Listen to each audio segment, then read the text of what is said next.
yellow truck, bet they both gon' clear the scene. Watch me do 100 miles per hour when the light turn green. You know you can't ride with us if you can't show the bubble beat. Once you hit a revving on the engine, you know what that means. Red car, yellow truck, bet they both gon' clear the scene. Watch me do 100 miles per hour when the light turn green. You know you can't ride with us if you can't show the bubble beat. Once you hit a revving on the engine, you know what that means. What's going on, friends and fam? Just popped back up on here. Been down for a second. Little stuff here and there. Just trying to find the time. And then the rain and all that stuff. It's always, a battle with the weather, I guess. But here with y'all this time. Went to the grocery store the other day. Pull into the parking spot. No noises, no nothing. Everything's cool. Go in, get my groceries. Come back, get in the vehicle. Start it up. Starts up fine. Drive out the parking spot. Turn the wheel to turn. And all of a sudden, I started hearing sounds coming from the my passenger side front wheel. As y'all know, I always say, I'm not no mechanic, all that stuff. So, trying to figure out what stuff is, I got to kind of look for videos and, all that stuff. Tried to have somebody drive it and turn the wheel like it was doing. And the noise is not like, it only does it when you turn left. And it's not it's not like a rattle, it's not a grind or anything like that. What it sounds like is like it's not a clunk, like it's dropping or anything. It just sounds like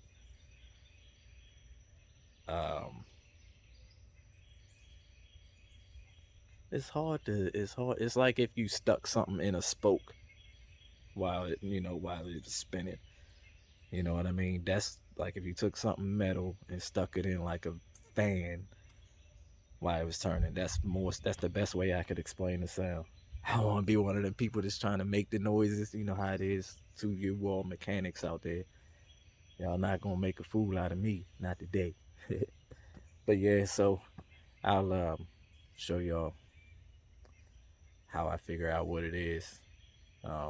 As y'all know, at first I thought it was a CV joint or something like that, but I don't have, front wheel drive. So let's see how we gonna figure out what it is. Get y'all a cold start, because I gotta move the vehicle anyway.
Alright, y'all, so we got this thing figured out. Once I got it jacked up, and everything. Daggone bugs flying all over the place. But yeah, once I got it jacked up, let me see if it'll, you can kind of hear it kind of like rubbing.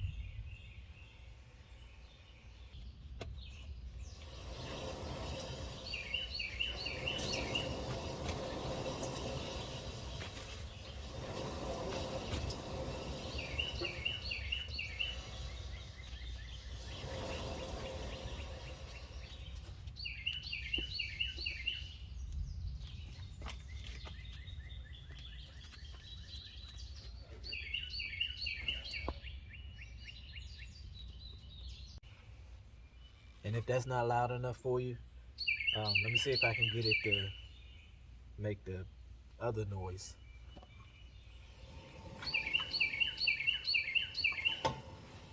Did you hear it? It did it just the once, and if you didn't hear that, check this out.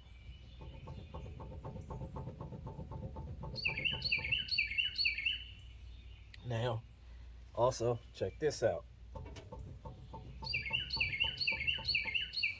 It's got play both ways. So that would be the wheel bearings, right?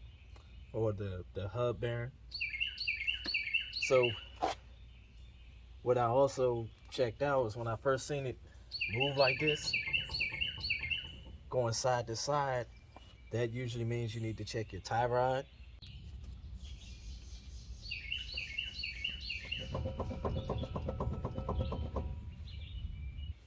So I checked the tie rod, shaking it. It didn't move while I was shaking it side to side. And this way means you would check your ball joints.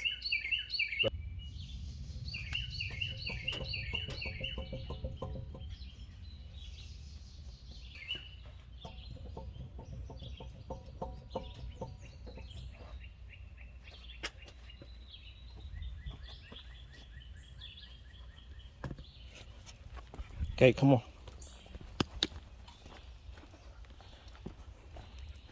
Because it's not just independently one, and like I said, I don't see any movement when I put the camera in there and do it.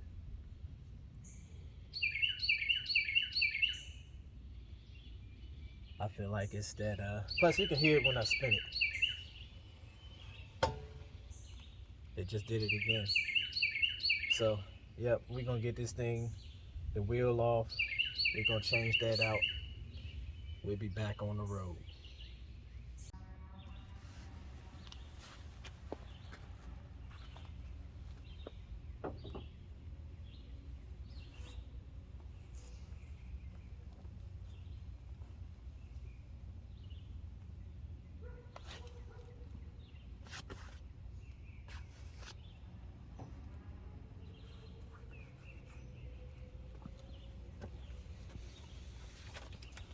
All right, y'all, so I figured this would probably be the better angle. The only thing I've done so far was just take the tire off. This is what your brake system looks like. So you're gonna need to take off this bolt here and this bolt here. And once you remove these two bolts, well, hold on, I'm sorry, I'm skipping a step. I took a pry bar first, stuck in here, and just pried to push the pistons back a little bit. And now I'm gonna go ahead and undo these two here, which will allow me to take the caliper off. And once I take the caliper off, it'll just be the two pads. And I'll show you the next step after that.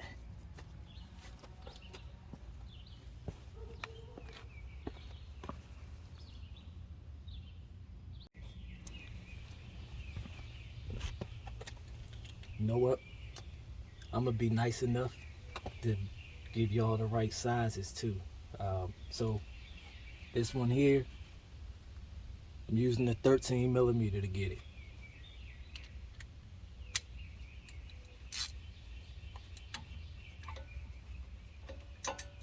Boom, fits.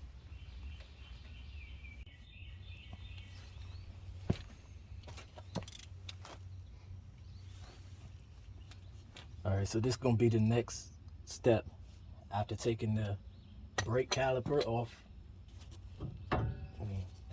I just set it up here pretty good, or it wouldn't move on me, but it's just, after loosening it, came right up. Then the pads were there. I was able to just slide the pads right out. Now what I'm gonna do is I'm gonna remove these two bolts here, which is a 21. Good fit.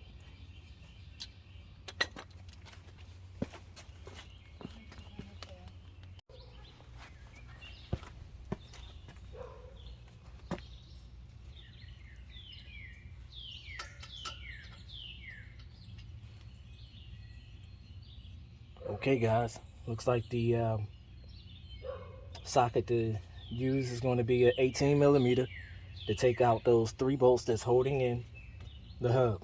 All right.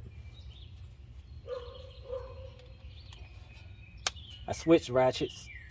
Reason why I do like this one, it's one of those that extends out, so it helps you get a little bit more leverage on some of those bolts that are really tight. Like the ones that held on the caliper bracket, I couldn't get them off with just the regular size ratchet, so I used this where you can extend it out, and I was able to get enough leverage on it, and at that point it came right off. So I'm thinking these are probably going to be the same way. All right, I'll be back in a minute.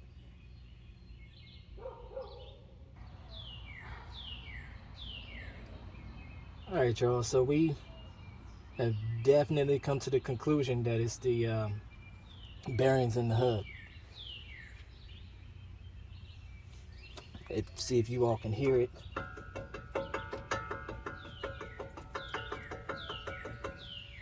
And I'm definitely not moving the whole neither control arm or, you know, the whole spindle or anything. And then this way makes a noise, and listen to this.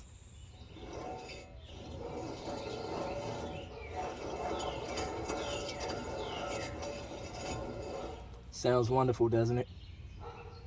Yeah, so my next step, there's actually, let's see, 1, 2, 3 bolts on this one. I have seen, just in looking to order this one, that there's some that come with 4. This one here comes with 3, and it's the non-ABS, so I don't have no electrical wire, but the connections and the way it hooks up and all that is the exact same way. The only difference is you'll have the sensor cord that you'll have to disconnect from up here somewhere.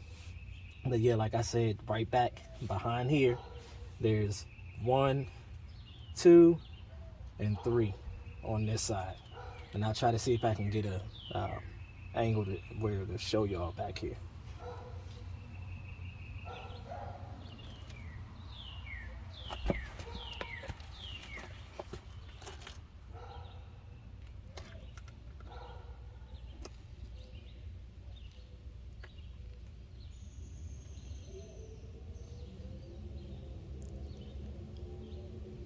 There you see, one at the top, one right there, and you could just start to see the top of the other. And there's my hand on the other side. Now, if you had, if I had front wheel drive, there would be axle sticking through here, and we would have to knock that out. And that's, you know, what I was thinking the noise was my CV joint. But as I said, I don't have front wheel drive.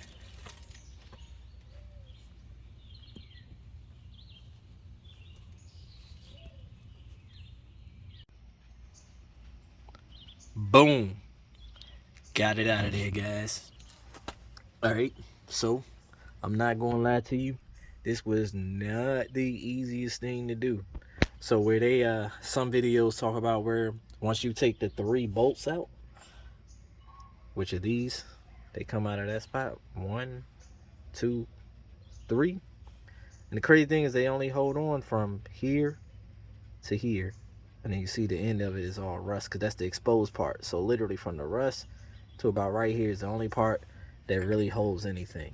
So other than that, once you take these 3 out, you think it would slide out.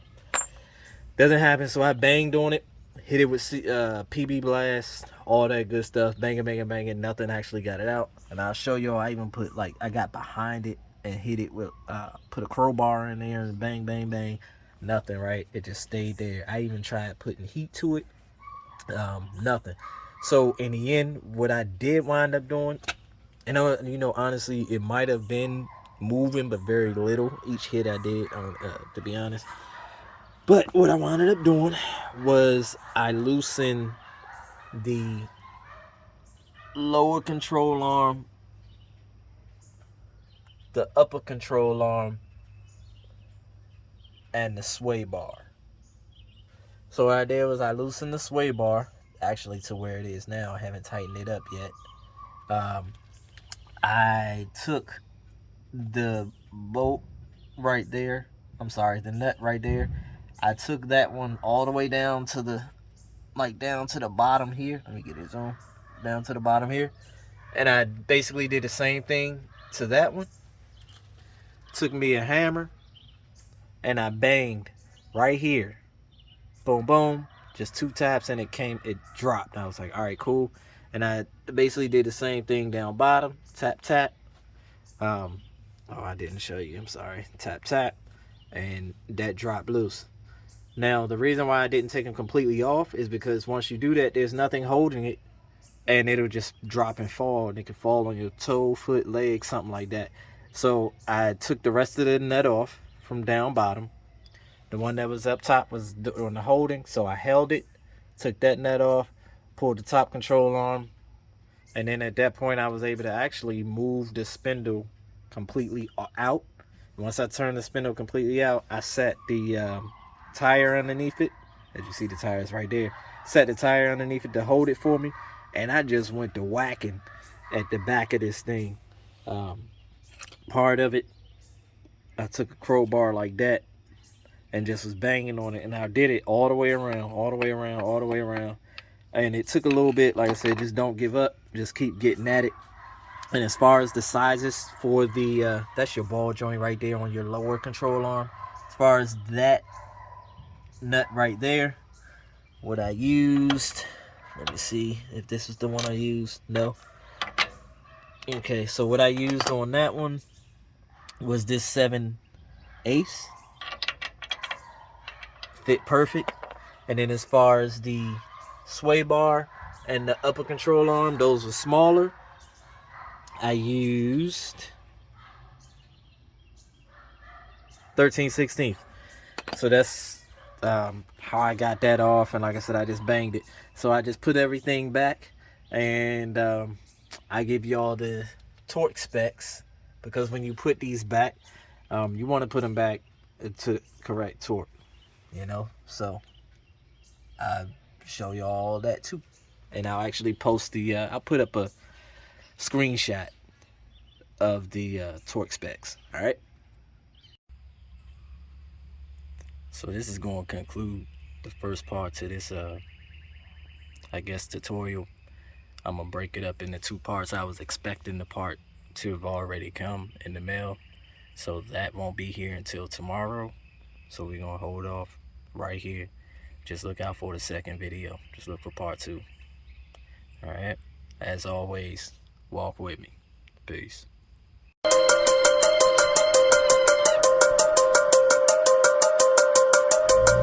Red car, yellow truck, bet they both gon' clear the